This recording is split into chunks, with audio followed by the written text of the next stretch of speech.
What if the most horrifying thing you ever read wasn't fiction, but a confession? This is Verity by Colleen Hoover, and it might just ruin your trust in every narrator you have ever loved. Let's get into it. Welcome back to Epilogues, where we don't just review stories, we unearth what lingers after the final page. I'm your host, and today we are tackling Verity by Colleen Hoover. This is not your average psychological thriller. It's darker, dirtier, and so twisted you'll want to shower after reading it. If you're here for a deep dive, no spoiler insights, and a brutally honest breakdown of Verity, you're in the right place.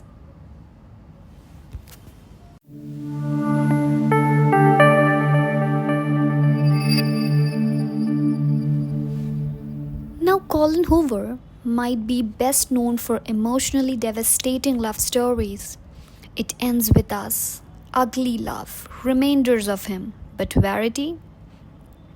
This is her shadow self unleashed. It was self-published in 2018, and it's unlike anything she had written before.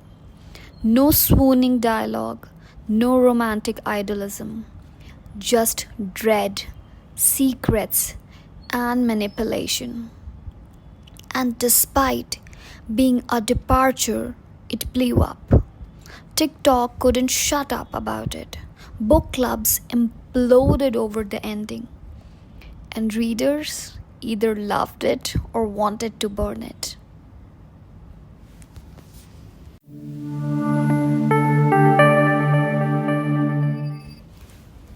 So, what's Verity actually about? We follow Lowen Ashling, a struggling introvert writer who lands a strange but lucrative job. She's hired to finish a book series by Verity Crawford, a famous author who's been left unable to continue after a car accident. To do it, Lowen moves into the Crawford home to sort through Verity's chaotic office. Sounds simple, right? But things start to unravel when Lowen finds a hidden manuscript, an autobiographical account written by Verity herself. And it is sickening in the best, most disturbing way. This isn't just a ghostwriting gig. It becomes a psychological rabbit hole.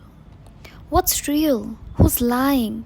And most importantly, how far would someone go to hide the truth?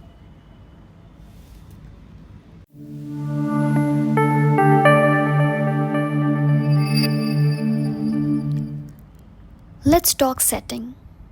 The entire book takes place mostly inside one house. One creepy, too quiet, tragedy-soaked house where every room feels like it's hiding something. The isolation is intentional. Hoover uses the space to create claustrophobia. You feel trapped with Lowen. The air is heavy. Every floorboard cracks with tension. It reminded me of The Haunting of Hill House. Not because it's supernatural, it's not, but because the atmosphere is emotionally haunted.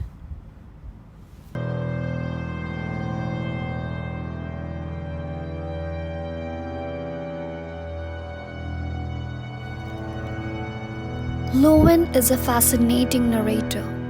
She's unreliable, but not because she's deceptive. It's her vulnerability, her anxiety, her constant questioning of reality that makes us question her reality too.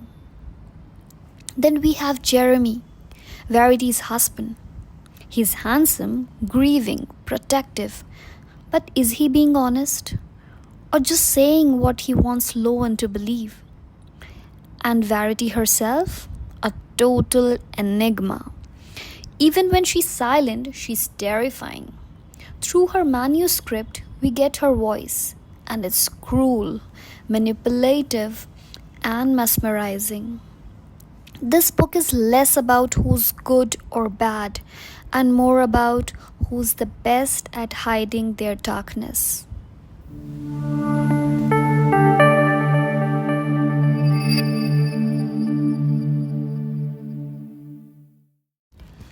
Colleen Hoover knows how to write addictive fiction. The chapters are short, the tension builds fast, and the manuscript within the novel structure? Genius. Every time you think you are getting comfortable, you flip a page and get punched in the gut about another disturbing revelation. It's almost voyeuristic, like you're reading something you shouldn't be reading. And that's the key. Hoover makes you complicit. You want to know more. You want to dig deeper, even if you hate what you're finding.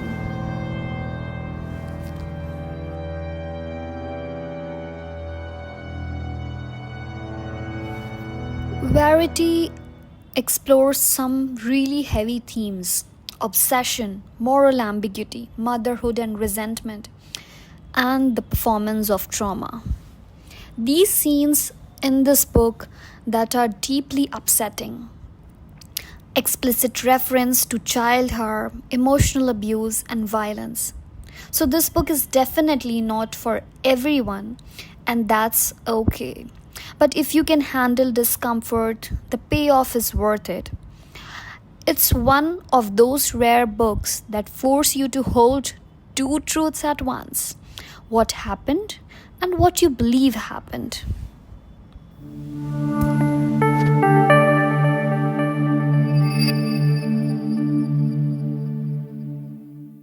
And now, the ending. Let's be clear. The ending of Verity is controversial for a reason. Some people feel cheated, some people feel enlightened.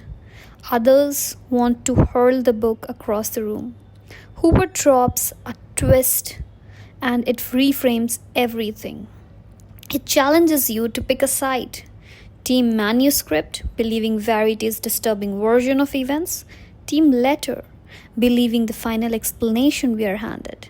And spoiler free, I'll just say this: either choice leaves you uncomfortable, and that's the brilliance of it.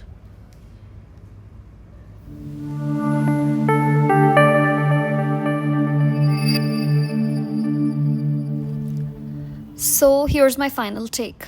Verity is messy. It's morally twisted. It's the literary version of a psychological knife fight. And I love it for that. Is it perfect? No. But it is unforgettable. It stays with you. It makes you question fiction, authorship, and even your own emotional instincts. I gave it a solid 4.5 out of 5. Docked slightly for predictability in some midpoints, but made up for the sheer impact. If you enjoyed books like Gone Girl, The Silent Patient, or Behind Her Eyes, Verity should absolutely be next on your list. But, and I say this with love, only read it if you are ready to feel unsettled. This is not bedtime reading unless you like your sleep filled with doubts and dread.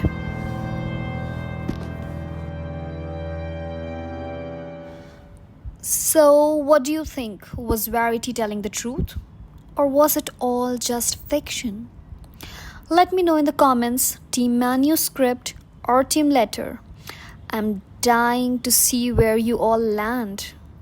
If this review shook something loose in your brain, don't forget to like, subscribe, and hit that bell icon.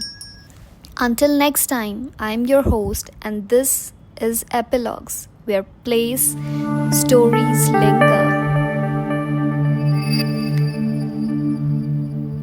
after the end.